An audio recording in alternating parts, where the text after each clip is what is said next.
Hello, Whitewater students. My name is Professor Olin, Rick Olin, and I will be your instructor for English in the fall of 2020. I am teaching three different English classes, 101, 102, and also 105. You will be receiving materials that will be tailored to your class. So on Canvas, anything I publish there will be specific to your class. This video for YouTube, which is just a quick introduction to me and the semester, uh, I decided this could be for all three different classes. So if you're signed up to have me for English 101, 102, or 105, please keep listening. Most of what I say today will be relevant to your section.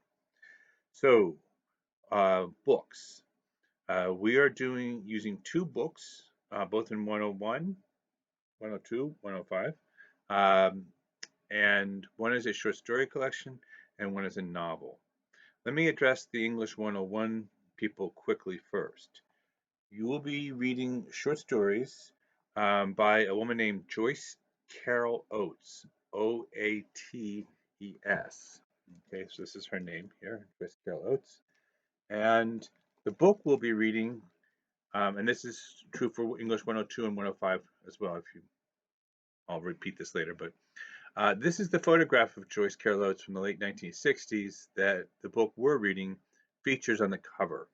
So if you buy a copy over at the library, in the bookstore, it's called High Lonesome, Selected Stories, 1966 to 2006, Joyce Carol Oates. It's at the University Bookstore in the For Purchase section, and we'll be reading 10 or so stories out of it over the course of the semester. Then for English 101, you mid-semester will read a novel that will take us to the end of the semester. It will definitely not look like this over the bookstore. It is called, Apartment in Athens. It is by a Wisconsin writer named Glenway Westcott. This is a very curious edition. It's kind of a fun research fact. Why does it look so odd for a book, right? And so small, hard to read, and yellow pages. This was published in the last days of World War II, and it was designed for GIs. The idea was that they could slip it into their pants pocket. Many of the books that appeared like this were mysteries and thrillers, books that were kind of easy to read. I think the military picked this book because it was set in Athens under Nazi occupation. Maybe they thought the soldiers would be particularly interested in it. Obviously designed to be put into your pocket, right? Lightweight. During the war, even paper is valuable. So they use kind of cheap pulp paper.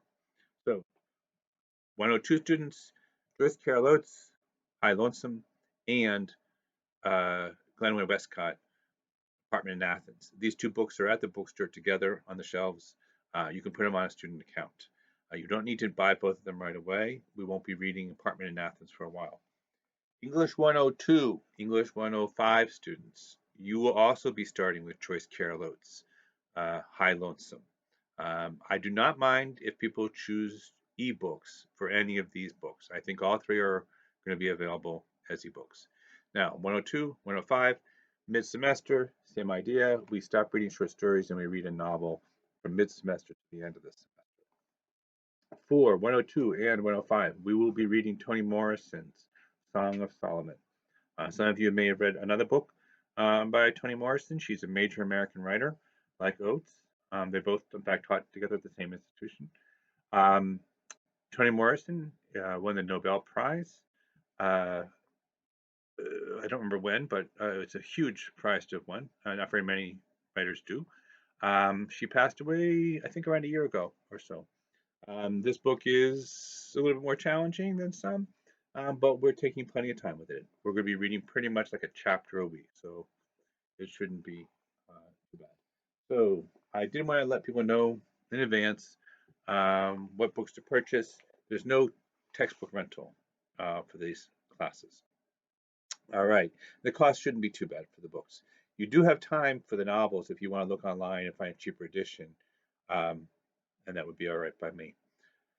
All right, a few other things to address. The class's focus is on reading, research, writing, and revision.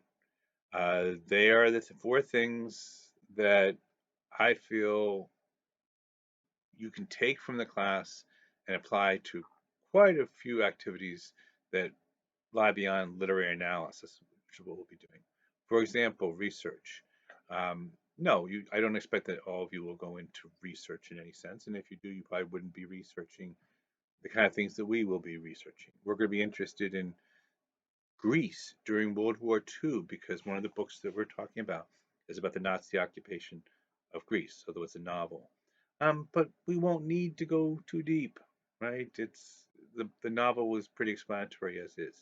Um, what we'll be doing a lot of times this semester is picking up a research topic briefly to get a better understanding of a song or a painting or a short story to understand it better, um, but a little bit skating over the surface of the possible research.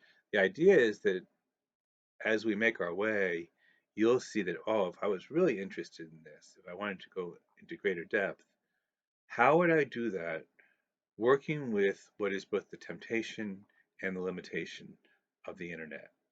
The internet allows us to look for information all over the place and find plenty of things to peruse. It's not so good at letting us know how reliable or trustworthy the information is. And I will be providing you some hopefully hilarious examples of where the internet, um, yeah, gets things pretty wrong. So it'll be among our different concerns. Yes, I'm very much a product of past methods of scholarship and teaching and reading and writing and all that kind of stuff.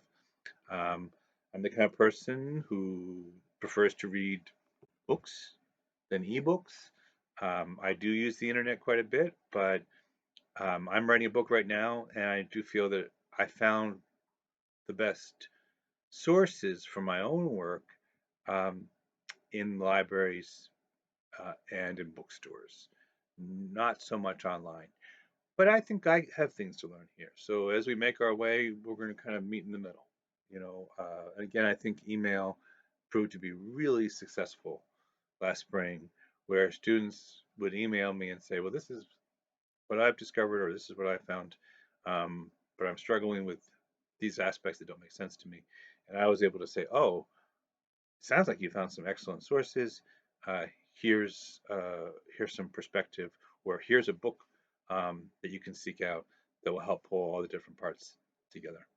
So, why research and how to make it work with the fiction and other types of art that we'll be looking at? If you see over my shoulder here, there's this lithograph of a woman named Käthe Kollwitz. She was a German artist born in the 19th century. She uh, lost a son who was killed in World War One. She's a German artist. And then in the period between World War One and World War Two, Germany had it was a really trying time, right? And economically particularly. And Käthe Kollwitz was a successful artist who cared tremendously about suffering of her people, starvation, drought, sickness. And so a lot of her work in the 20s and 30s was about um, helping people. It was compassionate, but it was also politically engaged. And she ended up at the other end of the political spectrum from the Nazis who came to power in the early 30s. Because she was successful, internationally known, the Nazis could not send her to a concentration camp, which is what they probably would have done otherwise. Because she had family, she had never wanted to leave Germany, and so she stayed.